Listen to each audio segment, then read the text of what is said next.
Indonesia Malam, Saudara, wacana pilkada yang kembali dipilih oleh DPRD makin menguat dengan datangnya dukungan baru dari Partai Demokrat yang menegaskan sejalan dengan Presiden Prabowo Subianto. Sikap Partai Demokrat ini berbalik mendukung wacana pilkada melalui DPRD dinilai bertentangan dengan warisan politik Susilo Bambang Yudhoyono.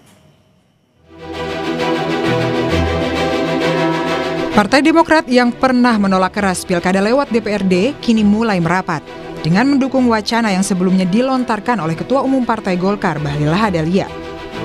Sekretaris Jenderal Partai Demokrat Herman Hairon menyatakan, Partai Demokrat akan sejalan dengan Presiden Prabowo terkait wacana perubahan sistem pilkada melalui DPRD. Terkait dengan penentuan terhadap sistem pilkada ke depan, Partai Demokrat sejalan dan sebaris dengan Presiden Prabowo Subianto. Sikap ini berangkat dari ketentuan Undang-Undang Dasar 1945, Konstitusi Negara, yang memberikan kewenangan kepada negara untuk mengatur terhadap tata cara dan mekanisme pelaksanaan pilkada, baik secara langsung maupun oleh DPRD. Tentu kedua opsi ini sah menurut Undang-Undang Dasar. Demokrat memandang pemilihan kepala daerah oleh DPRD sebagai salah satu opsi yang harus diseriusi dan patut dipertimbangkan. Pada 2014 lalu, Presiden ke-6 Susilo Bambang Yudhoyono pernah mengeluarkan Perpu yang membatalkan pilkada dipilih oleh DPRD. Perpu pertama yang ditandatangani adalah Perpu nomor 1 tahun 2014 tentang pemilihan gubernur, bupati, dan wali kota. Perpu ini sekaligus mencabut Undang-Undang nomor 22 tahun 2014, yakni tentang pilkada tidak langsung atau dipilih oleh DPRD. Dalam pasal 1, angka 1 tertulis, pilkada dilaksanakan secara langsung dan demokratis. Sebagai konsekuensi dari penetapan Perpu Pilkada secara langsung, maka untuk menghilangkan ketidakpastian hukum, SBY saat itu juga menerbitkan Perpu nomor 2 tahun 2014, yakni tentang perubahan Undang-Undang nomor 23 tahun 2014 tentang pemerintah daerah.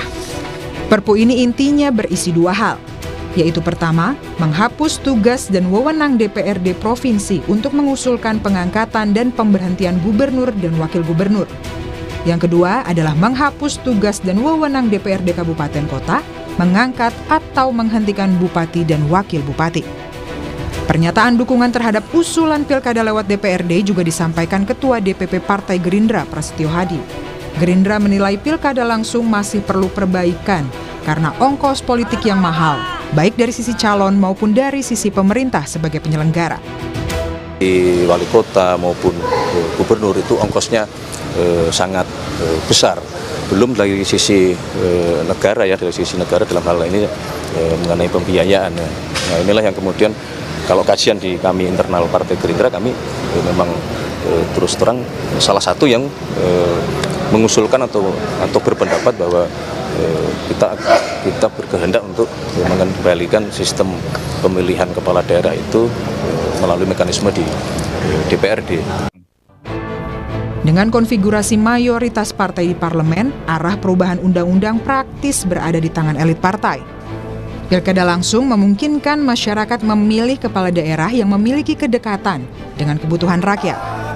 Dengan wacana kembalinya pilkada melalui DPRD, tentunya akan kembali menuai polemik baru.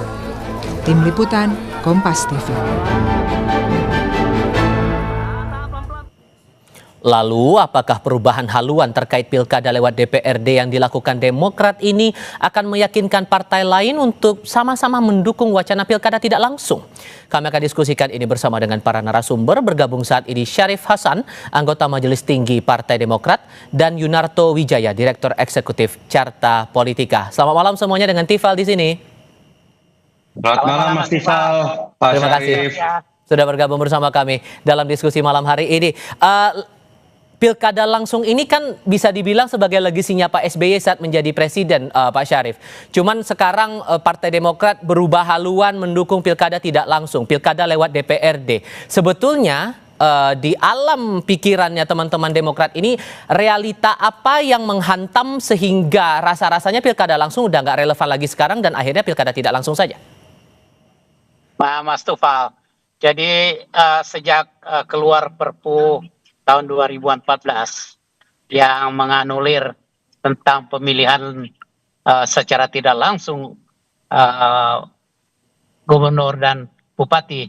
Maka kami di sisi lain juga melakukan analisa dan pengamatan apa sih sebenarnya keuntungan daripada pemilihan langsung itu dan apa sih kelemahan yang terjadi.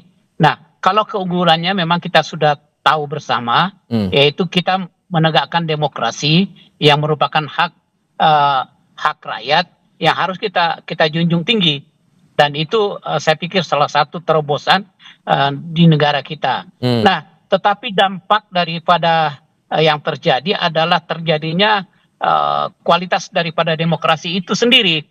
Nah, selama sampai dengan tahun 2024 kemarin, kami mengamati bahwa biaya politik atau biaya pilkada secara langsung ini sangat luar biasa, baik dari sisi calon maupun dari sisi anggaran pemerintah. Nah, kalau ini diakumulasikan, sudah terlalu banyak anggaran yang sangat dibutuhkan dan transparansi sangat diragukan. Tapi begini Itulah Pak, yang sorry saya menyebabkan. potong. Kalau kemudian urusannya soal politik uang seperti beberapa partai lain juga membuat alasan sedemikian, ini muncul juga pernyataan dari Partai Golkar, Pak Sarmuji, Sekjen Partai Golkar, walaupun kemudian pilkada lewat DPRD, Golkar juga mendorong paslon tetap harus kampanye ke masyarakat. Ya ujung-ujungnya duit lagi kalau tetap ada kampanye. Iya, tetapi tidak sebesar dengan kalau pilkada secara langsung. Itu sangat terbatas dan bisa dikontrol. Nah, inilah yang mendasari kami menelaah bahwa sebenarnya tujuan daripada pilkada langsung adalah kita mengutamakan demokrasi. Kita memprioritaskan demokrasi, hak rakyat. Namun di sisi lain banyak kendala-kendala yang kita hadapi, antara lain biaya. Nah, yang lain lagi adalah akibat daripada biaya yang tidak terkontrol tersebut. Akibatnya adalah kita bisa melihat banyak pengalaman bahwa setelah terpilih banyak kepala-kepala daerah yang mengalami batu sandungan. Oke. Nah, ini yang menyebabkan kualitas daripada demokrasi itu semakin menurun. Oke. Nah, ini yang kami khawatirkan. Nah, oke, sorry, saya tahan dulu di situ. Saya kasih giliran ke Mas Toto sekarang. Mas Toto, cukup beralasankah kemudian Partai Demokrat berubah haluan dan awalnya menginisiasi pilkada langsung menjadi tidak langsung?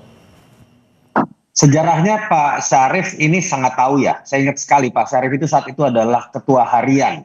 Pak Syarif pasang badan dari statement yang dikeluarkan oleh Pak SBY, bahkan sempat keluar statement kami siap menghadapi KMP untuk mempertahankan Perpu. Nah, kita bedah nih Mas Tifal, apakah masih berlaku atau tidak statement Pak SBY yang saat ini masih jadi Ketua Majelis Tinggi?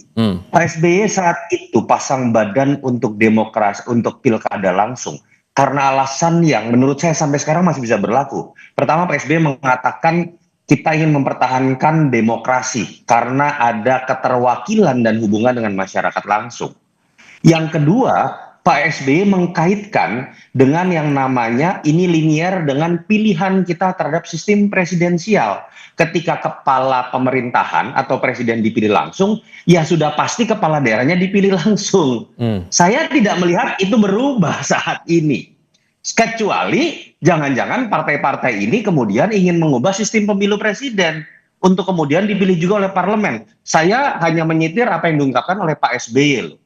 Yang kedua, saya pikir Pak SBY itu ketika dilihat legasinya adalah akhirnya mengeluarkan Perpu tentang pilkada langsung, Pak SBY sendiri itu adalah produk presiden pertama yang dipilih oleh sistem presidensial pemilihan langsung. Pada titik itu menurut saya kenapa SBY sangat pasang badan dengan konsep pilkada langsung. Menjawab apa yang dikemukakan oleh Pak Syarif dan saya pikir sejalan dengan statement dari masing-masing mendukung pilkada RD gitu ya. Ya, Mas Toto. Ya. Oke, boleh dilanjutkan. Ya, terkait dengan money politik yang selalu diutarakan. Kita tahu Mas Tifal bahwa yang namanya money politik itu kan ada pemberi, ada penerima. Lalu bagaimana logika dari para elit yang dihukum adalah penerimanya saja, masyarakat dengan diambil haknya. Pemberinya yang adalah para calon, partai, lalu apa hukumannya? Kalau kemudian logika itu juga dipakai, Mas Tifal, pertanyaan saya kepada para elit itu adalah, apakah dalam Pilpres dalam pileg money politik tidak terjadi, lalu kemudian apakah kita harus membubarkan pileg, lalu kita kemudian membubarkan pilpres juga dalam konteks pemilu langsung, kan nggak bisa. Sehingga menurut Lalu Anda ketika- apa di balik posisi Demokrat yang berubah ini, ada apa? Kalau yang namanya Gerindra konsisten dari 2014 ketika terjadi situasi ini, yang tidak konsisten, kalau betul ya, ini kan sebenarnya belum diambil keputusan, adalah PKB dengan Demokrat. Dan ini kan selalu kalau kita mau berspekulasi, saya anggap deh bentuk keterpaksaan dari posisi Demokrat yang sekarang menjadi bagian dari pemerintahan Prabowo Gibran, ketika resiko politiknya mungkin dianggap terlalu besar karena di situ ada ketua umum yang kemudian menjadi menteri. Moga-moga saya salah, tapi spekulasinya menurut saya kalau sampai Demokrat berani berbeda dengan sikap SBY yang menjadi legacy, memang di situ mungkin ada sebuah pertaruhan besar. Mungkin Pak Syarif yang nanti bisa menjawab. Nah, Pak Syarif, betulkah ada keterpaksaan karena masuk dalam koalisi pemerintahan makanya harus sama satu suara? Enggak, sama sekali tidak ada. Ini berdasarkan analisa dan pengamatan dari Partai Demokrat itu sendiri. Jadi sekali lagi kita serahkan aja kepada DPR nanti bagaimana membahasnya, dan tentunya kita memberikan dukungan yang terbaik, yang mana yang dipilih.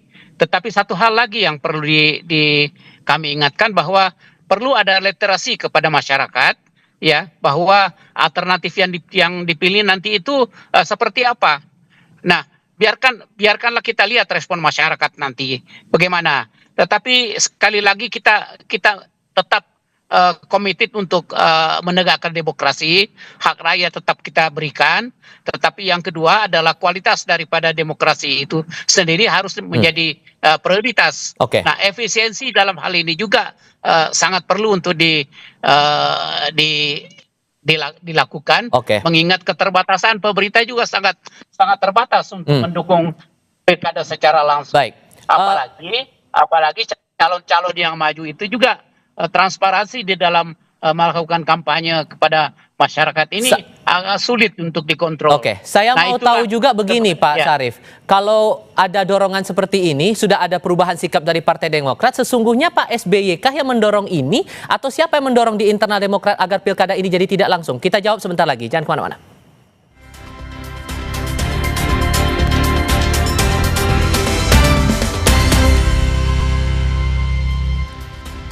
Kami masih berdiskusi dengan Syarif Hasan dari Partai Demokrat dan juga Yunarto Wijaya dari Carta Politika. Melanjutkan diskusi tadi, Pak, sesungguhnya ide untuk mengubah haluan, Partai Demokrat berubah haluan ke pilkada tidak langsung ini, apakah langsung dorongan dari Pak SBY atau dari pihak lain di internal partai? Ini melalui satu komite yang seperti saya jelaskan tadi, ini kita kan melakukan kajian yang mendalam sejak tahun 2014. Jadi dari kajian itu dan berdasarkan pemilu kada yang kita lakukan sampai dengan tahun 2024 kemarin ini, kami melakukan kajian yang sangat mendalam, dan dari kajian itulah timbul satu kesimpulan, dan kebetulan ada satu ide untuk melakukan perubahan. Nah, artinya dalam hal ini gayung bersambut, ya kami melakukan satu kesimpulan. Nah, kesimpulan itulah yang kami sampaikan, dan kebetulan teman-teman koalisi juga memiliki pandangan yang sama bagi yang dari partai-partai lain, sehingga ya ini secara kebetulan saja, dan tentunya kita serahkan kepada teman-teman di DPR lagi untuk membahasnya. Dan Pak SBY juga merasa juga setuju dengan berubah menjadi pilkada tidak langsung itu?